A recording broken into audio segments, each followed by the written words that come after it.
The following is a presentation from the MJCast, the internet's premier podcast on all things Michael Jackson. You're listening to the MJCast by MJ fans for MJ fans. The idea is to innovate, or else why am I doing it? When I create my music, I feel like an instrument of nature. You let it create itself, really. I know I do. And I love to entertain. That's one of my favorite things.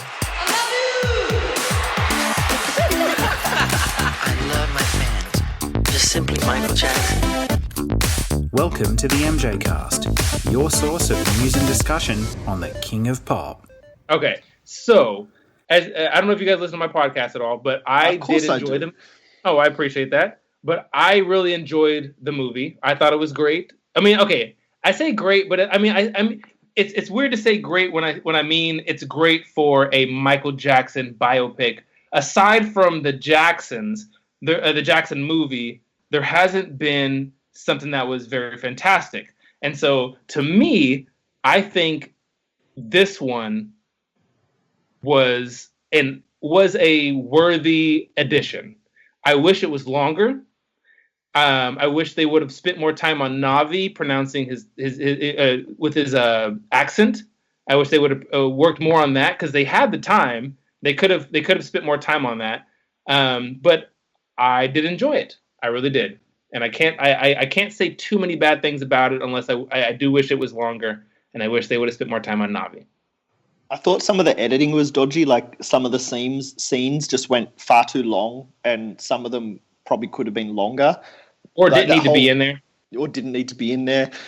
Like they could have just done it as like a bit of a compilation. That whole go-kart scene with the fake MJ music song, that was fucking ridiculous. Do we know what that is yet? Because somebody hit me up talking about it might be a Neo song. I don't think so. I don't know, but I didn't read the credits of the thing. Maybe it was an original Navi piece. Who knows? That's what I thought. That's what I thought. I thought maybe it was Navi singing maybe an off MJ song that somebody may not know, or maybe it's a Navi track that so you guys don't know that song at all? No, it was bizarre. Okay, yeah. So but somebody hit me up saying that they think it's a Neo track, and I was like, well, because it kind of sounded like Neo, but I don't really know. So except it was bad. Yeah. That was weird. That bit took me by surprise. I was like, what the hell is this? Dude, yeah. And I mean, I do have things to complain about. It's like, I'm not saying it's perfect. Because like, especially when he was doing like the My Prerogative, if we're talking about the singing parts, like Navi doing My Prerogative, I'm going to say a no on that one. I mean, it was neat. I mean, I get it, but he's not Michael Jackson. To me, he doesn't sound like him that much as far as the singing. Aside from Smile, but we'll go back. We'll get to that later. Never mind. So I thought, and I bring that up now. I thought that was a really good point about the Smile, and it was you that messaged and sort of said about, was it that you think it was because he actually did sing that song to his kids and there's a video of him? Yeah. Yeah, there was a video of him. There was paparazzi all around him, and he was walking with his children. Yeah, it was probably actually in Vegas at this time. Oh yeah, I think you're right. And he was singing. He was like just kind of like singing "Smile" to him. And I think they kind of threw that in there for one to have some sort of Michael Jackson recognition. For some of his music because they couldn't get anything else, which I don't think they needed to put Billie Jean or Smooth Criminal in there. They didn't need it. But they did want to somehow tie it to his music, and Smile was one way. But I really thought that part was cute. I thought it was sweet. Some of the green screen effects were weird, but I thought it was a sweet thing. And I don't think that Navi, however you say it, sounded bad singing it. I don't think that. But I will say his dancing was horrendous. It was his like, livelihood. That's what he does for a job, man. Which is weird to me because, like, hey, Navi, if you're listening, if this goes out to the interwebs, I have no problem with you, brother. But the dancing, he's not a great Michael Jackson dancer. He's just not. He's the greatest Michael Jackson impersonator ever. Yeah, and that's why he's charging $1,500 to meet him or something like that. Oh what was makes that? me sick. Did you guys see that? Was Yeah, I that saw that that. travel, that The- tour around LA thing or something? Yeah, you can go on a Yeah. tour around LA with him and spend a bunch of money, and I can just imagine him driving the tour bus, speaking in an MJ voice on the mic. Look out the window. Look, that's where Michael filmed Thriller. Now let's go Honey, out there if and he- watch me perform If it. he Let's go. if he couldn't do the MJ voice in a movie, he's not going to do it on a bus. No. Yeah, it's like I mean, if he's driving around saying, "Hey guys, this is where I filmed Thriller," it's like, I couldn't. Yeah, yeah. I mean, I don't think that To me, it's like I didn't notice the MJ accent that bad. I guess I think I was maybe a little bit too into it at the beginning. I might have suspended too much disbelief at the beginning when I got into it because I was just so excited about the movie. So I didn't really notice his voice until damn near the end of the movie. And then because my friend, his Fern, he's a big MJ fan as well. He was at like when commercials would come on, he's like, "Nah, fuck this." He's like this. He's like, this voice is like, nah. And I'm like, I don't think it's that bad. It's like, but I think maybe I was just too kind of blinded by the light, I guess. And anyway, yeah. The voice thing, I get it, but he wasn't a trained actor, and I know that he's from England, so I know how hard it is to do a proper accent if it's not your natural one. So I could suspend my disbelief enough. His facial structure was enough that the makeup was well done, that I could suspend my disbelief and watch it for what it was and enjoy it. Like I wrote down notes after saying it was good. It was not bad, but it wasn't great, but it was good. And it was done, I think, with good intentions, and it wasn't negative. It wasn't vindictive. We don't exactly know how accurate it was. I've got those Paris Jackson tweets I can read to you, but it wasn't a blight on his legacy and his honor or anything, I don't think. I agree. Now, and the thing that I worry about Paris Jackson was that I have always tried to stay away from bringing any of the children into any of my conversations or talks at all because they have their own lives. It's none of my business. But the only thing that I will say about that, and do you guys listen to any of like the Serial podcasts or This American Life or anything like that? No. Okay, well, the Serial podcast, one of their biggest ones was talking about this guy that may or may not have murdered his girlfriend when he was in high school. Okay, but the thing that I'm taking from that, not to get too far into that, was that people don't normally remember what happened in their lives unless something significant happened. Okay, and so if you think about last week, you probably couldn't tell me what you ate for lunch. You probably couldn't tell me who you talked to unless something very significant happened. So, say for instance, on a Wednesday you ate a burger. You ate a burger and French fries and Coke. You probably wouldn't remember that unless somebody got shot that day, and you're like, "Oh shit! I remember that because." And somebody asked you about it. They're like, "Oh yeah, I ate a burger and Coke. I stopped by whatever burger chain you have, and I ate that there. And then the next time when I rolled off, I remember seeing that person get shot. You could remember that, but if nothing significant happened, you don't remember. So for Paris Jackson, or Prince, or Blanket, of course, he was way too young to even think about remembering.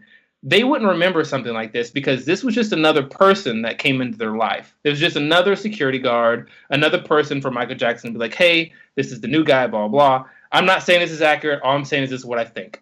But for Bill, Javon, and Mike, this is a very significant point in their life to where they're meeting somebody or being employed by somebody that they have known for a long period of time, even if they've never known him personally. So this is something that they're going to constantly remember. This is something that's going to resonate for them for the rest of their life. And that's the only reason why I can kind of be like, I understand where they're coming from. And Paris Jackson, I'm not saying you're wrong, Paris. Please don't hate me. But she may not remember. And that's my stance on that. So her tweets that I caught were, There's about 7, I think. So one was, "No way, y'all. I was the one that named him Kenya. The fuck is this, lol." And then another tweet was, lot of fake facts in this movie, and they made him seem weird as opposed to eclectic. But I can tell they put effort into it, and I appreciate that. And did she mean eccentric? I'm not sure. Basically, all of Tegan Burns' dialogue never happened, but it was cute, and she did a really great job with what she was given. So I guess that was the actress that played her in the movie. Yeah, little girl. Still hella bummed they didn't choose I'm Angela Bassett to play my grandma again, because she was fucking amazing in American Dream. You know what's interesting, though, is that the guy that played Joe Jackson, his name's Richard Lawson, he is actually married to Beyonce's mom. Wow. Really? Yeah. That's crazy. And not only that, he is Berry Gordy's... No. His ex-wife is Berry Gordy's niece. So he has like all types of different like connections within Michael Jackson's world. I think out of all the casting, he was the only one I wrote down about being miscast. Joe Jackson casting, nope. That's what I wrote. Really? Yeah, I did not like the Joe casting. Oh, man. Yeah. I'll tell you who the best casting was, in my opinion. The guy who played Bill was fantastic, I thought. I agree. Excellent. He's from The Walking Dead. The whole time I watched the show, I was like, he's an actor. I know this he's guy like a from real somewhere. Actor. Yeah. He was really, really good. Any scene that he was in that Navi wasn't in, I loved. I loved the scenes where it was well just cast. him.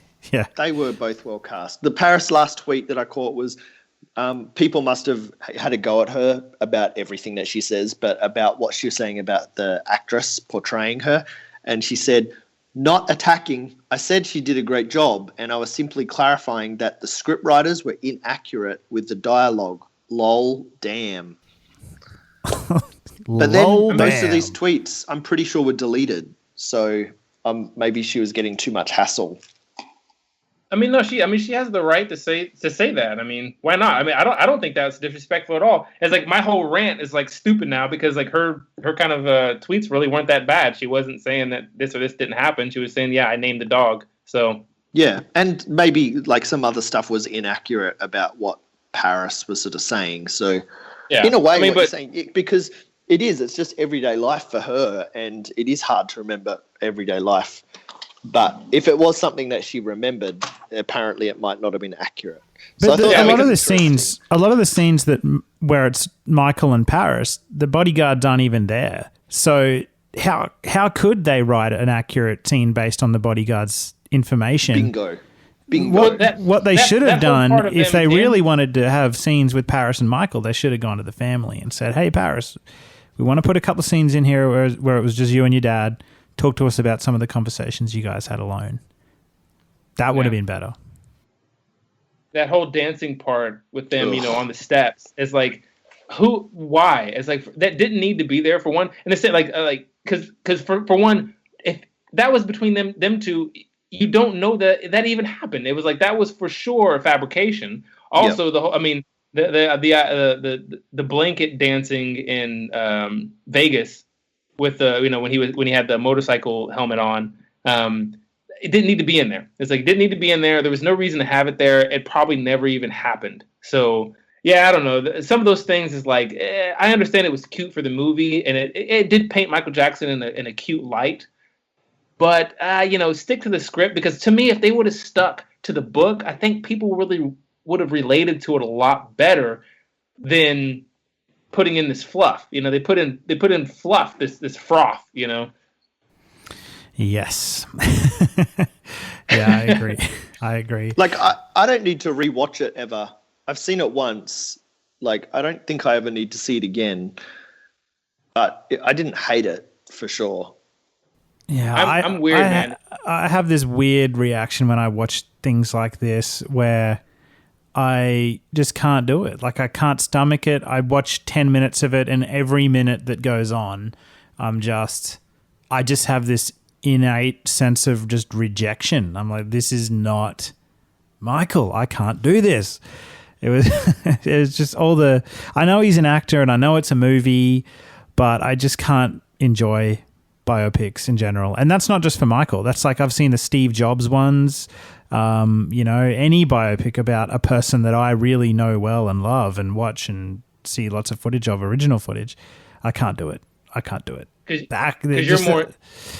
I'm a documentary guy. Give me a documentary. Yeah, but you're more into the documentaries, right? Yeah. But even like if I zoom out a little bit from that and think about the movie itself, I still don't think it's a very good film. Like, it's... The Q's right. I do think that they approached it respectfully and tried to be accurate to Michael's character and the overall story of what Michael was dealing with at the time, and I do respect them for that. I appreciate that side of it, and I do think there were some good actors in there and there was some good script writing, but like the Navi's portrayal of Michael Jackson was just, for me, so ridiculous and so off the mark that it was like, I cannot even take this seriously. The accent was so stupid and ridiculous. It sounded like he wet cotton balls and put them in his mouth before he said everything. Now, I actually don't know if... Bill, I'm sorry, Bill.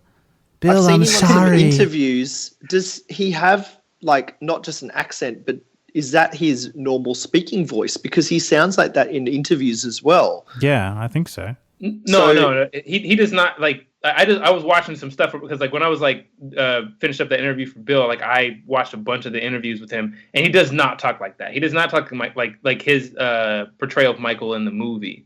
Does he have a somewhat like small speech impediment where he does sound like he has stuff in his mouth? Because I thought I did catch him sort of just muffling words and not pronouncing stuff correctly in a regular interview with like Wendy Williams.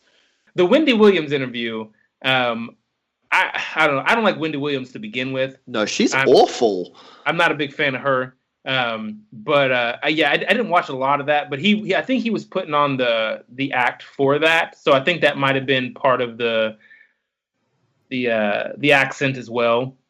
Do you think it's an act? Like, I mean, it's an act, obviously, because he's not Michael Jackson, but I get the feeling that this guy loves faking being Michael Jackson. Like, he loves whatever adulation he can get from fans because he gets to pretend to be Michael. And there's so many stories about Navi. There's so many stories about Navi, like, you know, walking around fans in sort of prominent locations after Michael Jackson died, like in Los Angeles and stuff, just walking around crowds of fans, just wanting their attention, you know? And he just, that just makes me cringe so much. I completely agree that he, I mean, he's loving this. It's like, why would you not? I'm like, you're getting the attention that, I mean, he's getting undeserved attention. I understand that. He's definitely, he doesn't deserve it because he's not Michael Jackson. But so he's getting the love of what Michael Jackson created. So yeah, that him walking around crowds and stuff like that, I mean, I get it in a way because, I mean, I don't know. It's kind of hard to say I get it, but geez, I guess I understand it. I mean, it's hard to kind of like, you know, you admire a person so long and, you know, you work for him and you kind of get brought into his world and then, you know, you get a little bit of that taste and, you know, it's addicting. It's addicting. And so, you know, I guess he's just kind of searching for that rush. I don't know.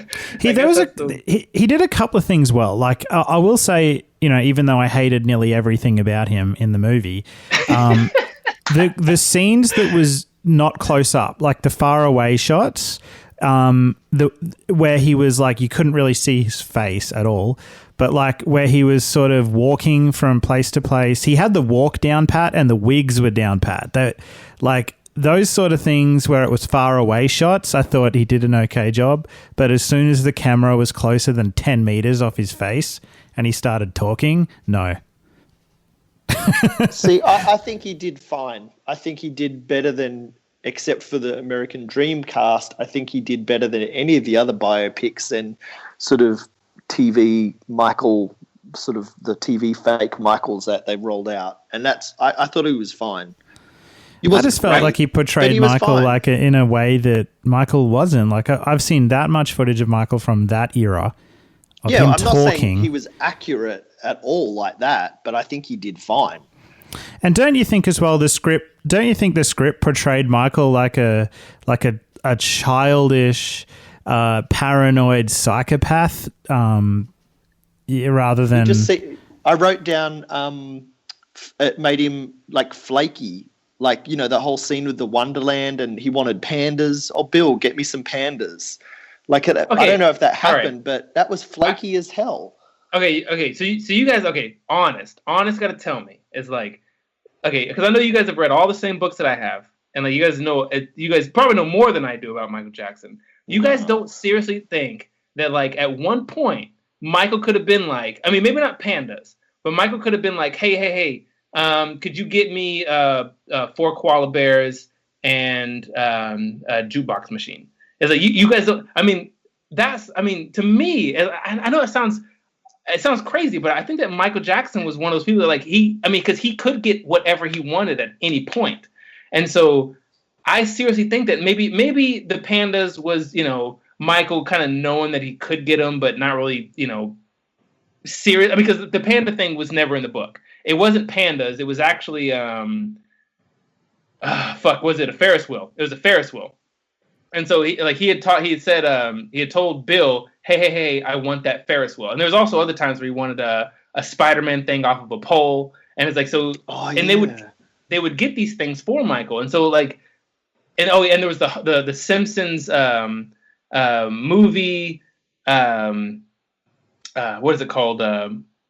It's the big movie like thing that sits in the movie theater, like the advertisement or whatever. It has all the Simpsons on there, and they got that for him. So Michael Jackson. Definitely, I agree that Michael had a childlike element to his personality. All you have to do is watch the police raid footage from Neverland to see that his entire house in the mid-2000s was filled with crazy, weird mannequins of different people and characters.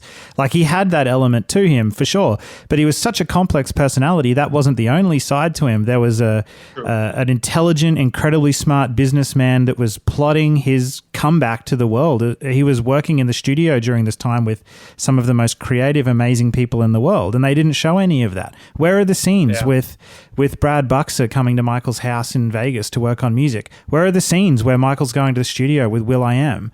Talking about what he was. There's nothing like that. They just portray him as this nutbag. Personality. Yeah, they definitely did aim more towards the I guess more of the victim Michael than the strong-willed genius that was Michael. But in the book, that's kind of what it was. And like, I wish that they would have. And that was my main complaint, is that they could have told it better. And that's what sucks about me saying that I like the movie and saying that it's bad, or say that they could have told it better, because it's a catch-22, man. It's like, I do enjoy the movie because it is better than most, but also it could have been told better. And so it's hard to, meld those two things and actually, so I guess I sound kind of like a hypocrite in the same breath, but because they could have told the story and made him look a little bit better. But in that book, the bodyguards didn't see him interacting with any of the like people like Akon or Brad Buxer. They didn't see that. All they were outside for these things. Yeah, like, that's correct. That's true. And my argument is that if you're going to make a movie about Michael that covers 2 years of his life, that you don't just make it off one book. You speak to other people around the book and say, okay, what else was Michael doing around this time? But yeah, I don't want to say the entire film was like just worthless. Like there were some elements about it that were good. Absolutely. The angle they came from trying to, they so could have easily had really tacky scenes like Michael injecting himself with all kinds of crazy drugs or on the. Oh my God. If they would have did that shit, I would have turned it the fuck off, dude. I would have been like, click. I couldn't watch that. They humanized him, I think. I think that people had thought of him never as a father and as a protective dad. And this did that for the first time. Yes. Like there's no other I'll give thing it that have done that. For sure. A lot that of was us, a like, good thing. We as MJ fans, we go down the rabbit hole. It's like we fall down this thing as far as we possibly can, and so we know so much about this man that it's ridiculous. And it's like even we know things that we don't want to know about the man that we wish we could go back to when we were 12 or even earlier and be like, let's forget all that. So we know all these things, but you got to think about the general public that goes into this watching this movie. I think the majority of them that are not hardcore MJ fans are going to be like, hey, you know what? Maybe I don't understand Michael as well as I thought I did. It's like, because all these general public people, all they did was hear the jokes. They hear the stupid jokes about the molestation charges. All they hear is like, all they see is Jay Leno talking about Michael Jackson doing this. It's like, they know nothing about him. They don't know a single, they couldn't even tell you what his first real solo album was. You know, they can't tell you these little things that we might know. And then they watch this movie because there's a lot of general public. I mean, this thing, 12 million people watch this movie or something? Whoa. General public. And so, wow. So if they see this, they're going to see a side of Michael that they didn't know. And I think that it would generally paint him in a better picture than what they normally associate him with the general media. Yep. Completely agree. And even a note I wrote, even for the casting of Michael with Navi, I put the general public would buy this casting as this guy is portraying Michael. Great. Yeah. I think for general public, like it did a good service in general. Yeah. Yeah. I'd probably agree. I'd probably agree with that. I would agree with that. I just don't think I'm the general public.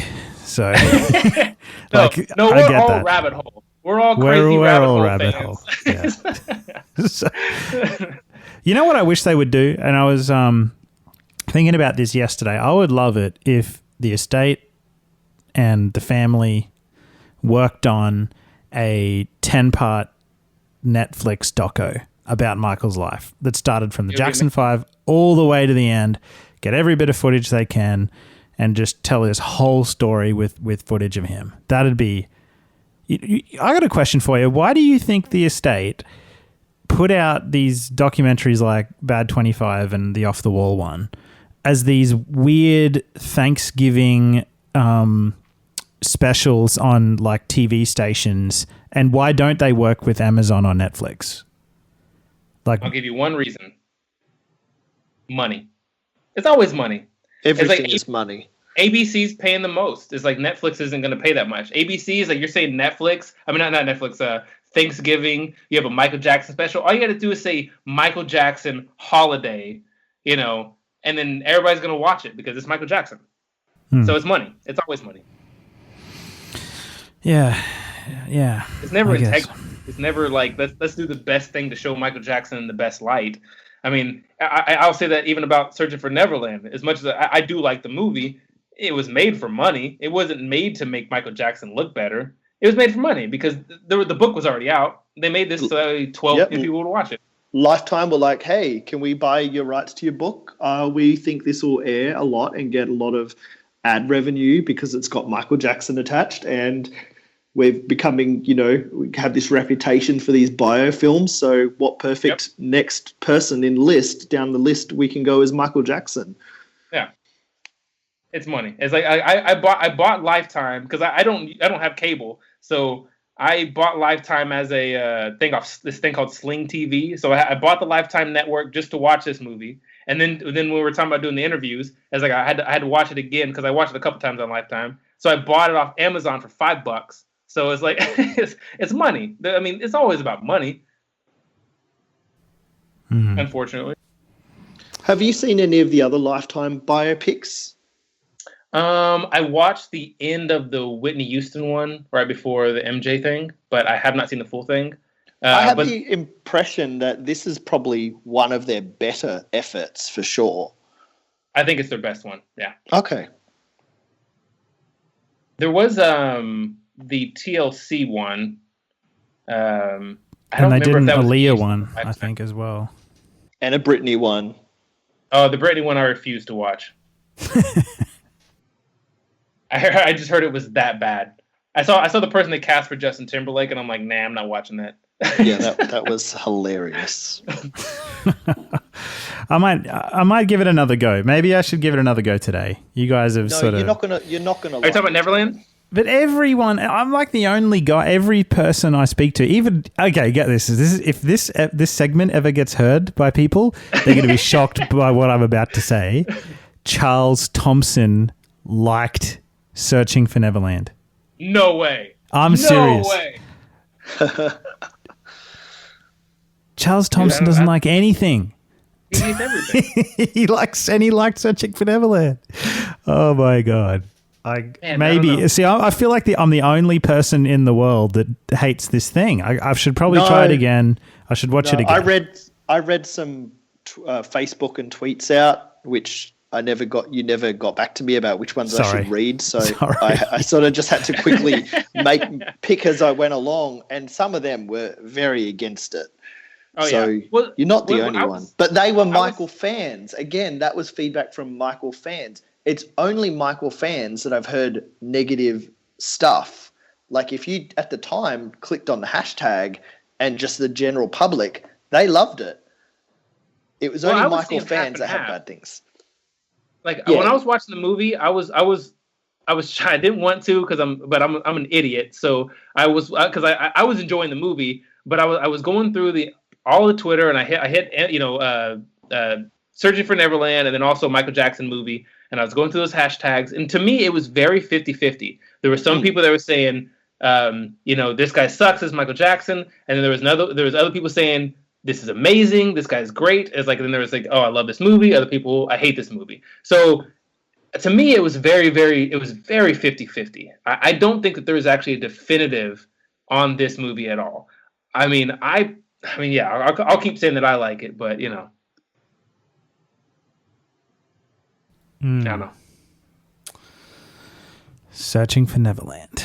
I'll have to give it another go. Did you see there was another Michael Jackson docudrama that came out around the same time that Q and I talked about on the MJCast recently? And I heard you guys talking about it. It was featuring who was the impersonator that was on there? They had like Valentino. three different ones, yeah. Well, yeah, but the famous one. Oh, the impersonator, yeah, sorry. They had three actors portraying him, but only one impersonator, yeah.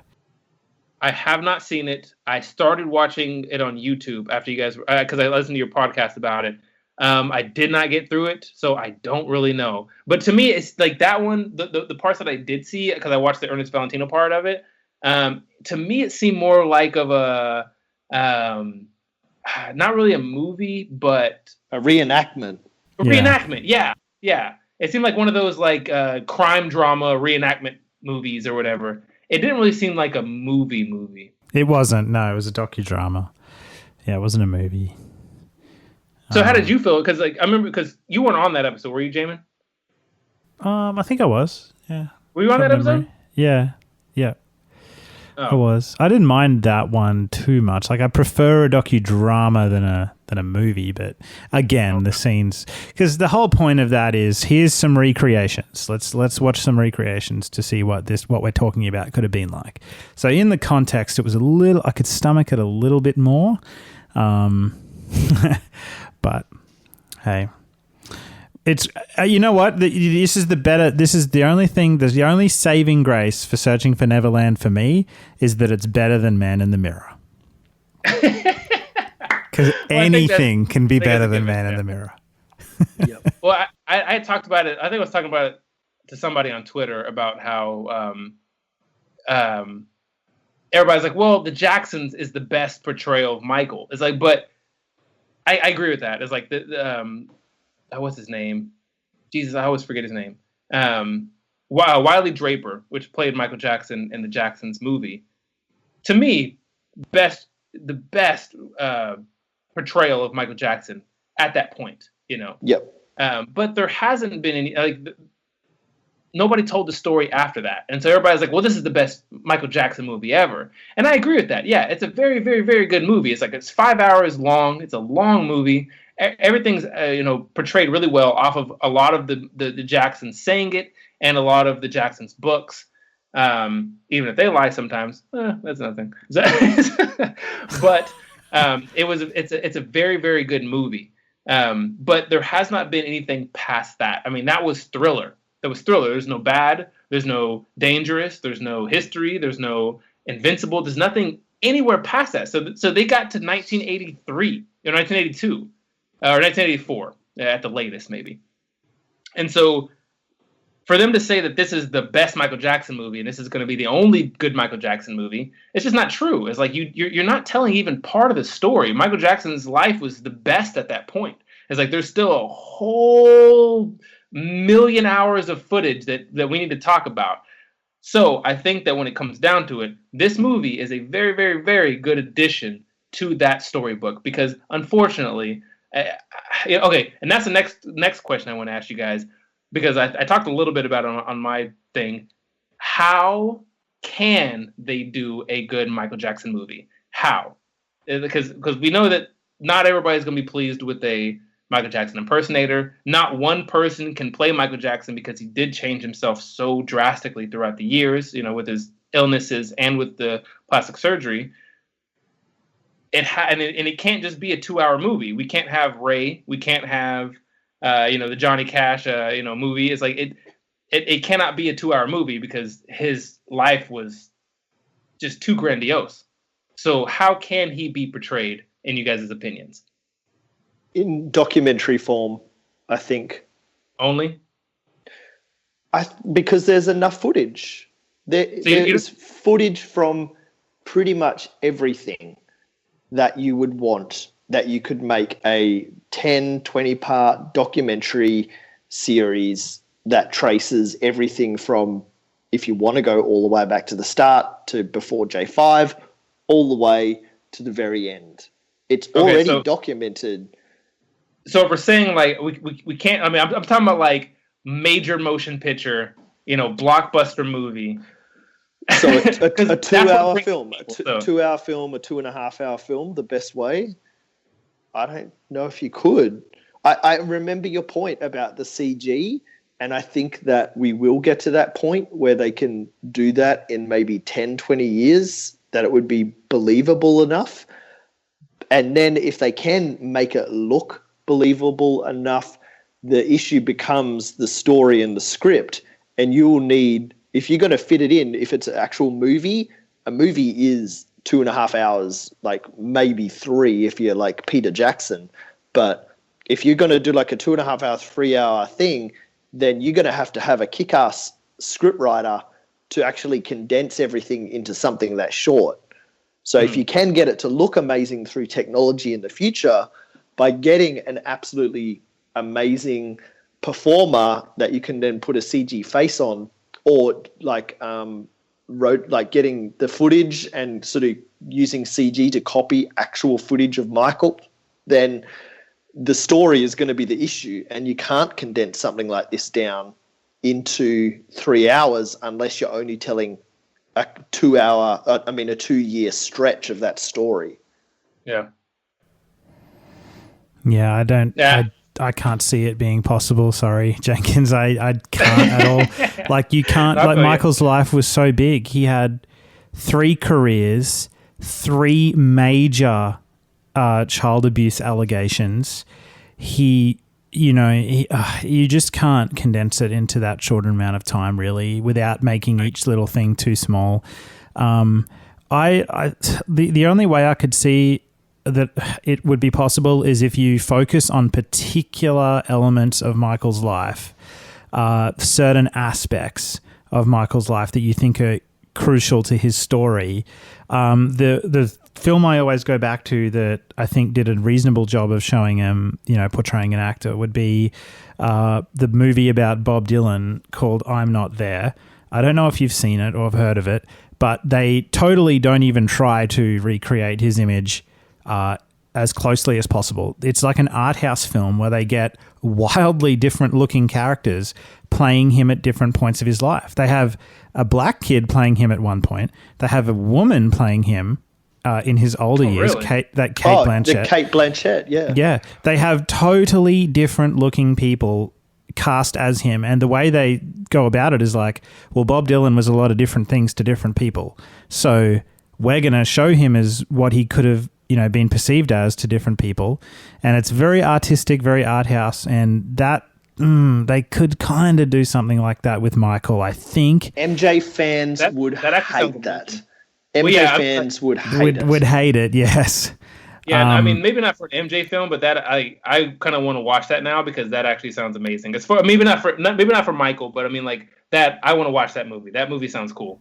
Yeah, it's very short snapshots of different parts of his life. So they could do a similar thing with Michael where it's like jumping all around the place. They have a scene where, he's growing up. They have a scene where he's, in a courtroom. I don't know, but it'd have to be fragmented and it would have to be different actors playing him, I think, for it to work. And it'd have to have a very, very unique, creative director who's willing to take a lot of artistic risks to make it work. If they could do that, maybe. Otherwise, give me a 10-part Netflix doco. That's the only thing I think they could actually do well. I think that's the best way. Is like definitely Netflix needs to pick this up, and then it needs to be a multi. I mean, like 10 parts. It's like even if it's an hour, like they have the Sherlock thing. It's like an hour and a half, even though it's like 3 parts. It's like, but an hour and a half, 10 parts, and there needs to be multiple actors. It's CG on the face 15, 20 years from now. Because they did motion capture for Michael Jackson for Ghosts. Didn't they do it for like one other thing? It was Ghosts. They did motion capture on his face and his body. What was the other one? There was something else they did motion capture for. So they have it in a computer somewhere of how he moves and his facial movements and his facial structure.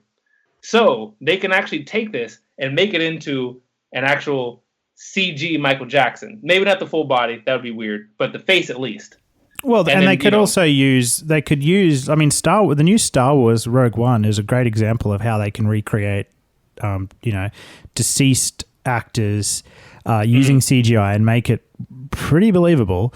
So I see where you're going, and they could do that with Michael, I do think. And they could use, as long as they used actual footage of him as a reference as well for what's going on screen. I could see it as possible. That doesn't interest me or excite me, but they could do it. Like, see, I always come back to I'm a Michael Jackson fan. So you are, yeah. I just want to watch Michael Jackson. Why would I go see a movie with another man pretending to be him when I could actually just watch the real thing?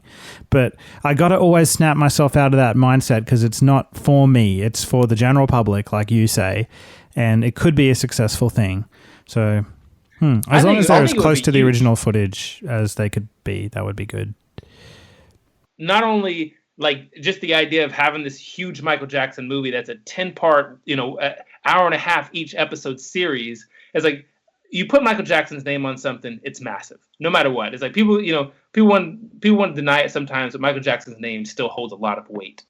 So you take this name, you have Michael Jackson, you have Netflix, which is already known for making some of the greatest series of all time. I mean, recently in the past decade, and then you have this, 15, 20 years from now, this technology, which is, creating something new. This would be, to me, the biggest thing of all time. It's like, it would be, I mean, and we all know that Michael Jackson was about pushing that next envelope. And I think that this would be something he'd be like, well, he may not agree with because it's, of course, somebody else playing him. But I think this would be one of the biggest endeavors and one of the most watched things ever made, ever, if it was done correctly. I'll tell you what I actually do want to see. I want to see fictional Michael Jackson stuff. Michael Jackson, for me, like in the 90s when I became a fan, he was like a superhero. True. Okay? Captain EO is brilliant. It's cheesy as now, but it was so cool. But that was fictional. I am quite happy to see, and sometimes you see like manga comics with Michael Jackson, like by amazing artists. Like, I want to see animated Michael in a cartoon, but he's Michael Jackson, the performer and stuff, maybe even the dad, but he's also a superhero. Give him some superpowers and stuff. Let him go do his cool magic shit everywhere. And, you know, he's got a message. He's got like a cool story that he's out there doing good and inspiring people. I want to see like a cool cartoon or a cool comic book series or something. Dude, I'm all for a Captain EO comic, a Captain EO cartoon, or a Captain EO like CG, something like. Oh, dude, I'm all about that. I would love. Because I love those, and like when those artists draw cartoon Michael, it's like super stylized. Yeah, you know, he's already got the cool outfits. He can already do cool stuff. That's what I want to see. Give me a comic book. Give me an animated short. Give me like an Other Adventures of Captain EO. Or, you know, he was even in a Sega game where they filmed him. He was reading the script off like the little screen in front of him. You could see his eyes like reading the script. But he was in that AS1 flight simulator game. He was like a commander, like training you how to fly, because we were cadets in this game. And it was cool. It was great fun. Really? What game is this? It was a flight simulator. It maybe fit 8 people, 10 people in this little like minivan sort of size thing, and the screen was in front of you, and you each had like a joystick and controller. Sega made it. It was in like Sega World arcades and stuff, and it was called AS1. And there's very few videos of it on YouTube. And yeah, he's got like the sort of Earth Song hair, but he's in a cool white jacket, and you can see him, his eyes are like reading his lines off the screen in front. And it's not terrifically acted, but man, that was awesome fun. And just, you know, put him in like a space science fiction setting or a superhero thing, and I would love so much and pay to subscribe to that or to collect the whole series of comic books or graphic novels. Too. That would like be a Smooth Criminal comic book, dude. It was the Smooth Criminal character doing what he does is like through a series of comic books. Like I would pay for stuff like that. I mean, like, because like Smooth Criminal, that is a character. Thriller, the guy he's playing is a character. Even in Bad, he's playing a character. Michael Jackson, as much as he is a real person, he also projected a character to the public. He played the part of Michael Jackson. Very true. Tell us some stories. This can be some cool original stories, and it can be not negative and stuff because it's not a real person as much as it is a character. So, man, I would love that. And that's what I got to say to some of the, like, if we do air this, some of you fans out there is like, you guys complain about a lot of this stuff, but you have to understand that if you complain about this too much, it's gonna stop. They're gonna stop making content. Things are going to stop coming out, and then we won't have anything. And then when our children were like, yeah, we'll always have our content to show them, but eventually that gets old. Eventually somebody's going to be like, oh, yeah, well, Thriller's fucking 60 years old. We don't want to hear that anymore because it happens to Elvis. It happens to Frank Sinatra. My little sister doesn't want to hear Frank Sinatra. There's only going to be so many old souls. So the thing is, this content has to come out. Some of it's going to be good. Some of it's going to be bad. Jamon, I know you want to argue with me, don't you? So your point of view is crap content better than no content. I wouldn't say bad content, but I would say content good. Having content is good because if we fight it every single time, then we're not going to have any.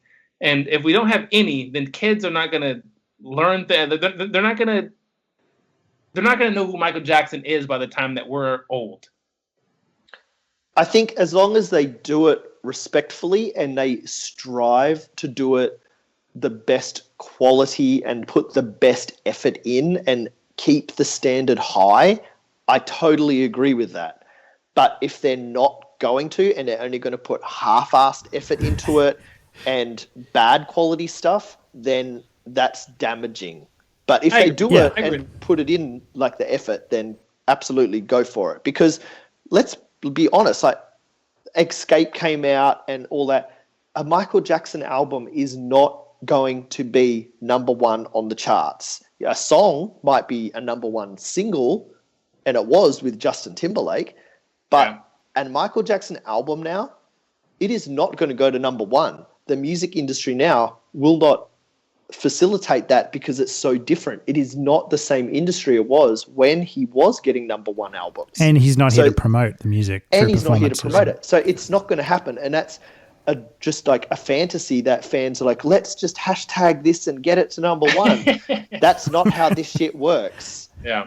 It's people buying it, and there's only so many of us. And I feel a little bit bad saying this, and it's probably controversial, but to be honest, there's a lot of lazy Michael Jackson fans. True. Okay, they talk the talk, but they don't put the effort in actually buying stuff, or, oh, why can't his songs be number one on the radio? It's like, well, have you gone to request it on the radio? No. Yeah. Well, then put some effort in and maybe something will happen. But when people need to pay money to do something or put effort into doing something, you know, you might have seen this at your recent event. I don't know how many people RSVP'd on Facebook if it was an event, but you get like a whole group of people saying, yes, I will be there, but then only 10% of them actually show up. Yeah. And I love how you guys actually been promoting on your Twitter. It's like how you're like, oh, well, if you're not retweeting, then, you know, a favorite's not that big of a deal, you know. I like how you guys, I mean, because you're right. It's like you have to actually, like, the fans have to be proactive. It's like to make these things continue, you know. So I feel you. Another interesting. Back to sorry, you go ahead, Jenkins. Oh, I'm sorry. I was gonna say back to what you were saying about bad content versus content. Period. I thought you were gonna say something about it. Yeah. Well, I was just going to sort of say that sometimes what we as hardcore Michael Jackson fans want isn't necessarily what's going to become popular with the public. Like for example on this, like I think all of us could agree that the Slave to the Rhythm featuring Justin Bieber leak that happened during the start of the Escape era was probably not what most Michael Jackson fans would want from a Michael Jackson product. Those two singers had nothing to do with each other. They never worked together. But at the time, Justin Bieber was going through a really rough patch with his image. With his image. It wasn't not a positive time for Justin Bieber to attach him to Michael Jackson. Sadly. Is it now, though? I mean, Justin Bieber. But insane. Well, it was actually right at the beginning of when his career was rehabilitated. It was just before his, you know, whatever recent album came out and, you know, had all those hit singles from it.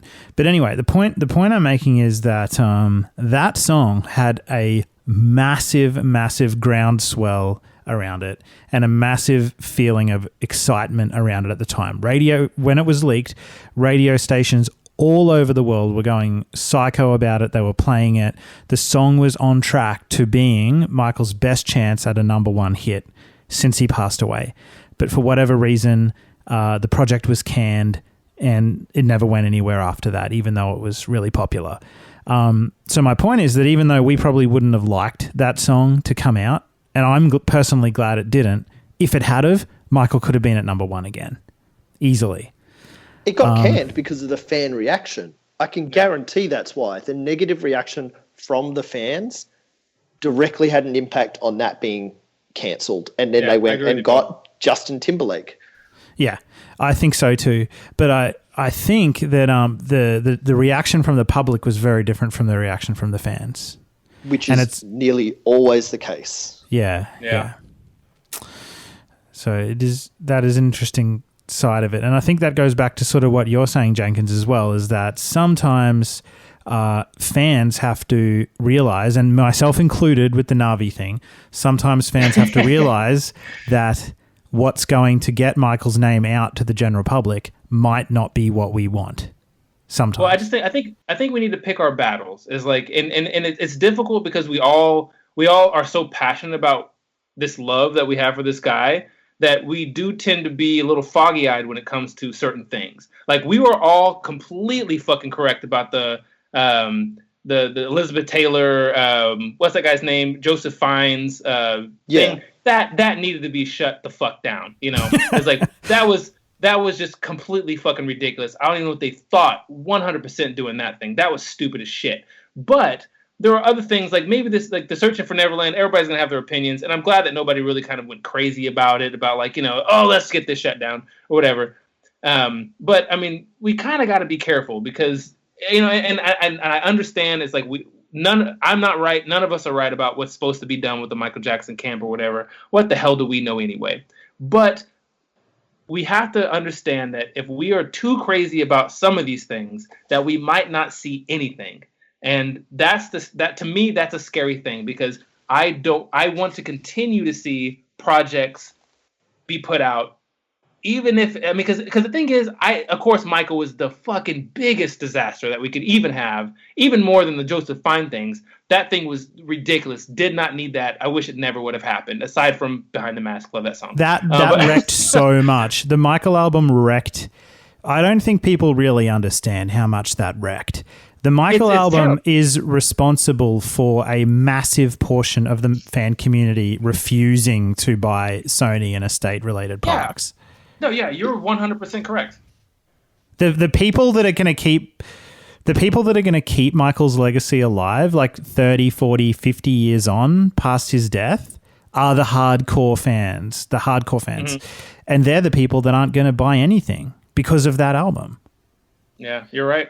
If they had come out and done that first posthumous album 100% respectfully and legitimately and not fraudulently and of the most amazing quality, even if it took a little bit longer to do, the fan community would be a very, very, very different place right now. Yeah. If they would Escape, you have your qualms. Everybody has their qualms about it. But if they would have put Escape out first, I think there would have been a little bit more of a credibility behind it. Yes, absolutely. They did a posthumous project before Michael. They did the This Is It film. And it was universally applauded, except for the small minority of Michael fans who ended up being correct. This is not it people who were pointing out that Michael was abused by AEG and the film should never have come out. People, that film was universally lauded and applauded by people, and I loved it, and I was on an absolute high after that This Is It era, and I thought they couldn't put a foot wrong, really. I thought the Michael album was going to be fantastic before promotion started for it. Obviously turned out to be different. When I heard the beginning of the Michael, I remember I was living in LA. It was like 2010 when it first came out. And I was in LA and they just played that little snippet and I was like, oh my God, Teddy Riley. Yeah. I was, because of Dangerous Baby. I love it. And of course we know the aftermath of that, but This Is It. I was the same way with you. It's like, until of course we all went down that rabbit hole. I can't, like you guys have stated on your podcast many times, it's hard to watch anymore because we all know what that rabbit hole led us to. It's difficult to watch now. Like when I did the Michael Jackson event, they asked me to play it. I'm like, I can't do it. I can't play that movie anymore. It's they wanted you to play the film. Yeah, at the end of the night, some of the fans that were there were like, "Can we watch This Is It?" And I was like, "Well, let's watch the Dangerous tour or something." Yeah, let's not watch a snuff film. Yeah, it's like, so because I had the DVD there. But I was the Blu-ray, and I was like, nah, I don't think we should watch that. I was like, let's watch something else. So we watched the Dangerous tour, and So back to the content. It's gonna be difficult. I mean, because we're still early into the infancy of Michael Jackson's death, even though it's only been 8 years. But I mean, we still got a long way to go with this. So we gotta kind of calm it down, I guess. That's just my thoughts on it. What we need are leaders of the Michael Jackson company, like the estate. We need leaders who, number one, we trust. Number two, that his family are behind and are willing to give their blessing to certain products. And number three, we need those people that are leading the creative projects to be able to take classy, high-quality put together classy, high-quality products that take creative risks. That's what we need. And we can't, that's not on the horizon at all. No, not at all. So the only solace I get these days as a Michael Jackson fan, looking at Michael products, are the products that fans are putting together and putting out. I get a lot of happiness and enjoyment from things regular Michael Jackson fans are doing. Yeah. Some like of these, yourself. Guys on YouTube's. Sorry? Have you seen the guys on YouTube that have been like taking the songs and like remastering them, taking the videos, turning them into high definition? Yeah, Yep. I like that Amazing stuff. stuff. Yeah, it's super good, you know. And I do believe that one day there'll be a brighter day for us as fans, because Michael is somebody that has a legacy that's going to last many, many hundreds and thousands of years. It's not here today, gone tomorrow stuff. And he has very, young children still that are going to grow up one day and hopefully will take control of his estate and the creative, and will have input into the creative decisions. I would like a situation where Sony or whoever comes up with an idea, and then Paris and Prince go and Blanket go, hang on, no, that's not what we want, and then they shut it down. Yeah, Paris. I saw it recently. I don't know if you guys saw my tweets to Paris recently, but she was a couple of days ago. She was out saying, I hate it when different estates of different artists put their brand on crappy merchandise. Like, she was talking about the Doors and all of their brands and stuff being put on T-shirts, and she was saying, that's crap. I hate it when all of that sort of stuff happens. And I tweeted back at her and said, well, what about the slot machines? What about this bag that the Michael Jackson estate are advertising right now that you can buy? It's like a carry bag with the MJ logo on the front. What about that stuff? And, she didn't reply, and I know she's real busy and everything, but it just proves that she doesn't have input in what her own estate executors decide. None of them do, which is kind of sad. I mean, with the Thriller 3D coming out in your US summer, which I'll get to in a second, what the fuck? But apparently there is involvement with Prince and Paris in this Thriller 3D project. So that will be interesting to see. You know what I'm willing to bet on that one? I don't think the executors reached out to the family to get their input on it. I bet it was it would have been Landis. John. Yeah, it would have been John Landis. Oh, yeah. For sure. Yeah. Okay, related to that, Halloween is not fucking in summer in the US. But you know what is? You know what is in the US? I mean, what is in summer? What? A lot of people that have nothing to do, so it's money. It all comes down to money. It does, and it's so not right, because Thriller is Halloween. Yeah. Like, that is Michael's holiday. That is his holiday. So I just cannot for the life of me understand, other than the money reason, which to me in this is not good enough a reason, that this Thriller 3D project cannot be pushed back to fall for Halloween. So I agree with you, but I gotta ask you guys this: what do you want to see? Do you want to see option A or option B? Option A: Thriller is a remastered and as a short film in front of a big blockbuster movie that's going to come out this summer. Or option B: it's paired with a new documentary about Thriller and shown as its own feature film. Well, it's B. Like, it's going to happen as B. That's what it is. You think it's going to be that? That's what it is going to be. It's going to be by itself. It's a 3D showing of Thriller. It's going to show the documentary first, and then it's going to be the showing of Thriller after the documentary, which is supposed to be like, I think it's supposed to be like an hour altogether. Wait, did I miss this news? When did this happen? No, this was sort of in that article that we did in the recent show notes. Oh, the article I didn't read. It's supposed to, I'm actually not 100% sure if I'm just assuming they're showing the Thriller afterwards, but it's about an hour altogether, or an hour and 10 minutes. It's they're doing a new documentary of the movie beforehand, and then showing Michael Jackson 3D Thriller. See, the thing is, I don't not 100% on is the documentary. To me, it read that the documentary is going to be about the making of this 3D version and not the original. And that is my fear, that the documentary won't be like the amazing making of Thriller documentary that was the legit biggest selling VHS in the 80s.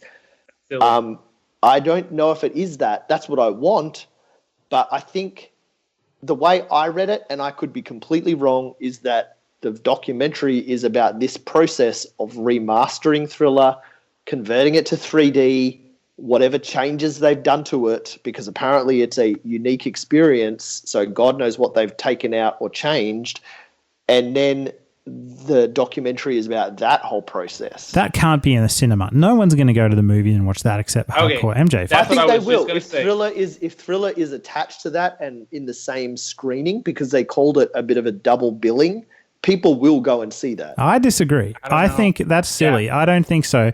I think that would you go... Okay, let's talk about casual Michael Jackson fans here, because that's... I mean, if they're going to want to make a decent amount of money at the box office, they're going to actually have to appeal to casual people. So think about an artist you're a casual fan of. Would you go and see a Rihanna music video paired with a documentary about how that music video was remastered in the cinema? Well, let's do this. Okay, we got to think of somebody that's somewhat on Michael Jackson's level. The only person I can think of that's somebody that's like, I'll stand by this and people get mad at me, but I think the only person that we have now that is even close to Michael Jackson's level is Beyonce. And I think that I wouldn't go see that shit. I mean, if Beyonce did that same thing, I wouldn't go see it. I wouldn't pay money to go see that. No.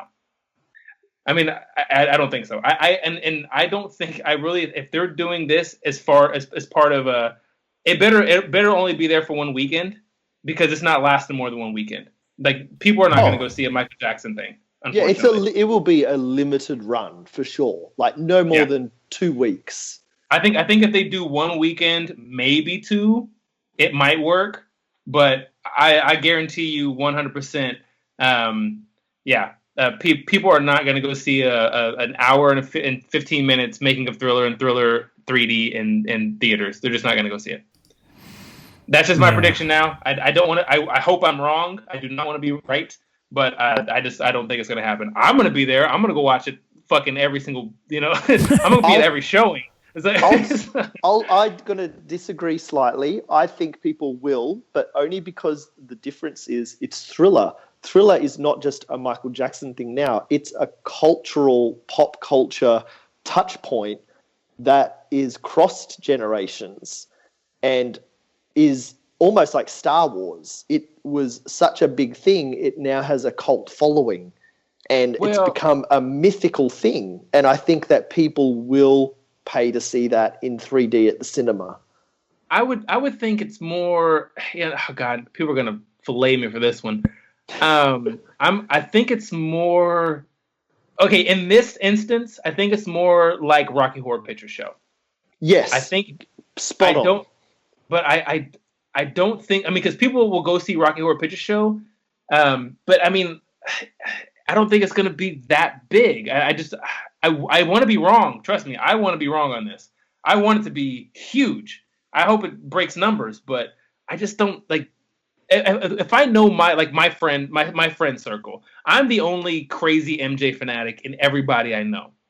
If I told somebody tonight, because I'm about to go DJ, if I told them, hey, Michael Jackson's Thriller's coming out in theaters, they'd be like, okay, cool. I'll go watch it on YouTube. They're not nobody I know is gonna go pay, well, unless I ask them to go with me. And they probably won't even do it then because they suck. But they will not go to the theater with me and watch Michael Jackson's Thriller 3D. My wife will, but my sister might. But I mean, that'll be 2 people out of everybody. I'm with you. That's why they need to do it at Halloween. Yes, because it's a whole atmosphere thing. That's why. Yeah, you are completely correct. If them doing it in summer is the stupidest thing they could do. If they did it in Halloween, I guarantee you numbers would jump 10 times. Yep. So you are 100% correct on that. And to beef it up to be a long enough thing, they need to remaster Ghosts and do a Thriller and Ghosts back-to-back screening. Yeah, I agree. They do. They need to do agree. Ghosts, remaster it, double feature. That's what they need to do. They could even put Captain EO in there as well. Dude, yes. My God. Yes. Oh, my God. Captain EO, Ghost, Thriller, bam, Halloween special. Let's go. You guys got Ghost in Australia, right? Like in theaters? It was limited release. It was like a Blood on the Dance Floor sort of promotion sort of deal where if you bought the History album, you got an invite to the cinema screening. I only got to see it once, but apparently it was there for maybe a week at the most. Yeah, I don't know how much they charged for it. I'm not sure. Oh, God. Anyway, we live in interesting times. We'll see what happens. We'll see what happens.